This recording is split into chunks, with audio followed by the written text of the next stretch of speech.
வணக்கம். நம்ம இன்னைக்கு இந்த வீடியோவில் ஒரு சூப்பரான மட்டன் சூப்பு தான் பார்க்க போகிறோம். இதில் மட்டனில் உள்ள எலும்பை வச்சு சூப் பண்ண போகிறோம். வாங்க அதை நான் இதை எப்படி செஞ்சேன்னு சொல்லி பார்க்கலாம். இந்த சூப்பை பெரியவங்க சின்னவங்க எல்லோரும் சாப்பிட்ற மாதிரி, குழந்தைகளும் சாப்பிட்ற மாதிரி, குழந்தைகளுக்கு சாதத்தில் போட்டு பிசைஞ்சு சாப்பிட்ற மாதிரி தான் காரம் எல்லாம் கம்மியாக போட்டு பண்ணியிருக்கேன். வாங்க எப்படி செய்யலைன்னு பார்க்கலாம்.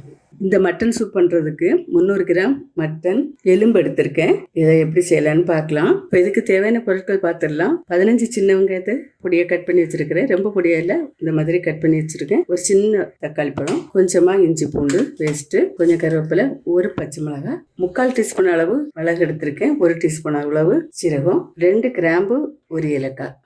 இதை மட்டும் கொஞ்சம் தட்டி எடுத்துக்கலாம். இப்போ குக்கர் அடுப்பில் வச்சுருக்கேன். கொஞ்சம் ஆயில் சேர்த்துக்கலாம். இதில் நம்ம பொடி பண்ணி வச்ச சீரகம், மிளகு, இதை கொஞ்சம் 1-2 தட்டி எடுத்து வச்சுருக்கேன். இதில் சேர்த்துடலாம். வெங்காயத்தை சேர்த்துடலாம். மணல் குறைவாக இறையணும். இதோட இஞ்சி பூண்டு போட்டுடலாம். கருவேப்பிலை மல்லியிலையும் போட்டுடலாம். இப்போ மட்டன் போட்டுடலாம்.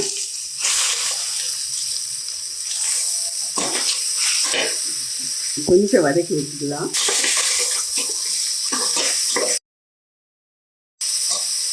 தக்காளி பழம் இதோட சேர்த்துடலாம்.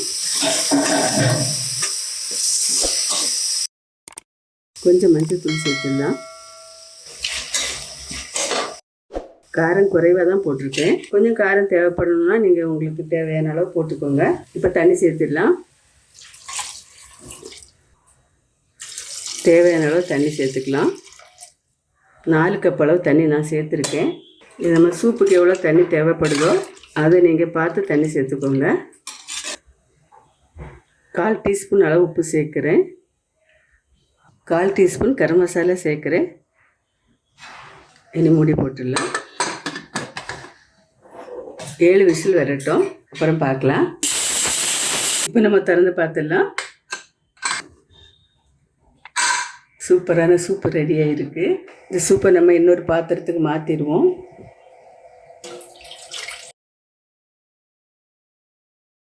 இப்போ நான் சூப்பை மட்டும் இதை எடுத்துட்டேன்.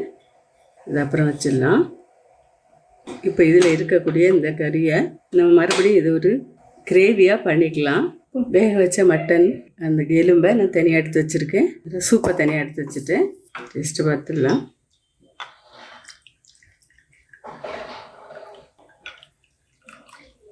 ரொம்ப டேஸ்ட்டாக தான் இருக்குது. நீங்களும் வீட்டில் இது மாதிரி ட்ரை பண்ணி பாருங்கள்.